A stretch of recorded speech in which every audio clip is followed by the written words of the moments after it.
Speaking of Meek Mill, and he's a part of this. He's the face of social and political reform. He is. For prison reform, that is. And a big announcement came out this week, and everybody kind of was like, well, what does that mean? They've already gotten their money. But J.P. Morgan Chase stopped financing private prisons. Did you hear about that? I did. When I heard about it, I immediately thought, oh, great, because you know how many African Americans are males, females are put in prison for like little to no reason because they are private prisons. And like you said, corporate America and capitalism. All goes in one. It all goes in Yep. one. Politics. And so when you have a need, then you create, when you have the prisons, then you're going to create a need to fill them. So then all these laws are passed that make you go to jail for little to nothing, like a bag of weed or something like that. That's crazy.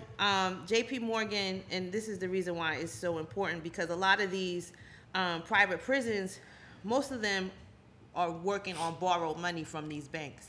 So everyone is calling on a lot of the other banks to stop funding private prisons. An immigrants' rights group. Okay, so here's another thing about private prisons. Not only do they put, criminals in there, but they also put immigrant detainees in there.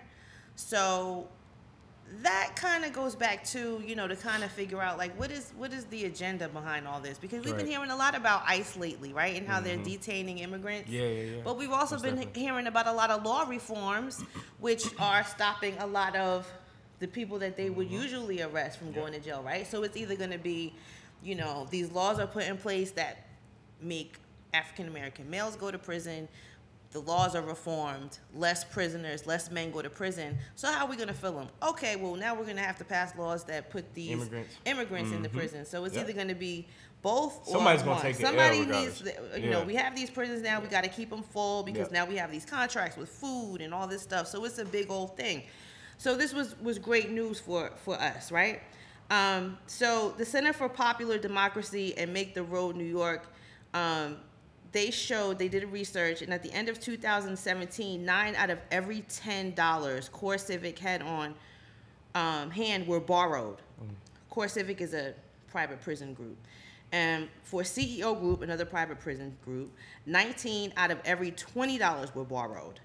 So before J.P. Morgan Chase's announcement, the bank was the largest holder of debt for the industry, with 62% more than the second biggest lender to CEO Group and Core Civic Group. So basically what they're saying is they're running on borrowed money. So the people that they're paying back with the prisons are the banks. Wow. So these banks are, and they have been since slavery, because basically that's how they made their money. To begin with. Everybody made their money. So they're trying to end abuse of private detention centers. Immigrants and people of color are increasingly aware that we need to target all sources of funding, whether public or private. For years, immigrant advocates have pushed hard.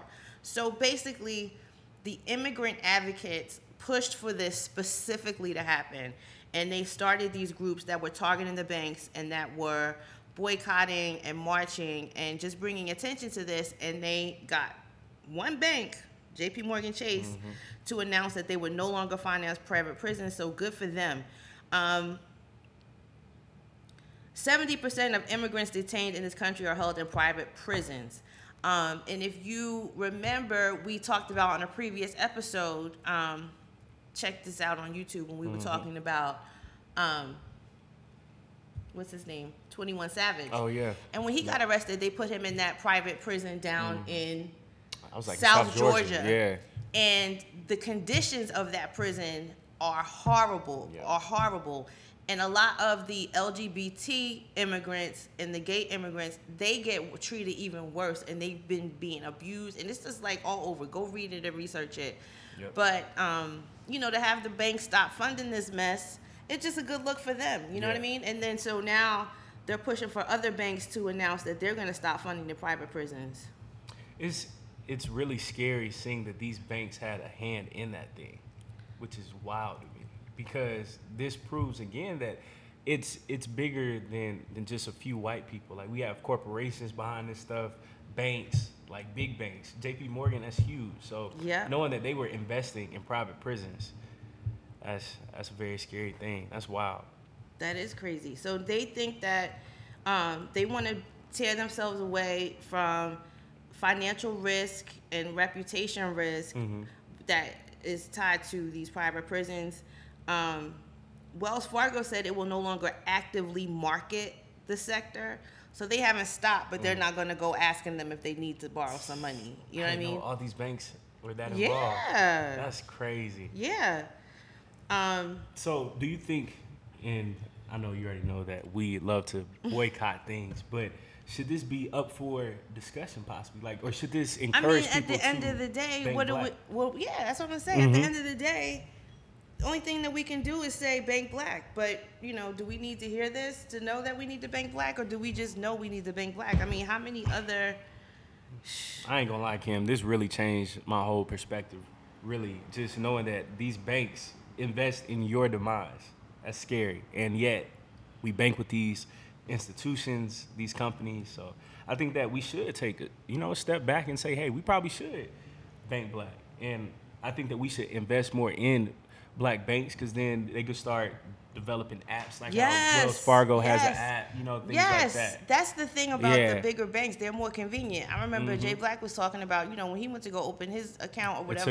It took forever, and then you have to go to the branch. They don't have all the technology developed So I think that, once we put more money into them, they'll have more money on hand to develop all the things. And I think that some web developers or some black techies should volunteer their time just to make it work for them. You know what I mean? Because, we're already doing it for the Wells Fargos of the world or the JP Morgan. So I think that, especially after learning this information, I think that we should consider doing more when it comes to black banks as well. So I agree with you on that, because after hearing that, that's some crazy stuff. I mean, that's wild. Are we using our money morally, ethically, or are we just spending our money? Like, make sure that you put your money to somewhere that cares about you. I've always felt like that. Yeah, you're speaking facts. It's so sad that we don't even know half of these things. Like, we don't know sometimes that a Wells Fargo doesn't even want to stop investing in prisons, or JP Morgan, that they were, doing that as well. So that's very interesting to learn. Yeah.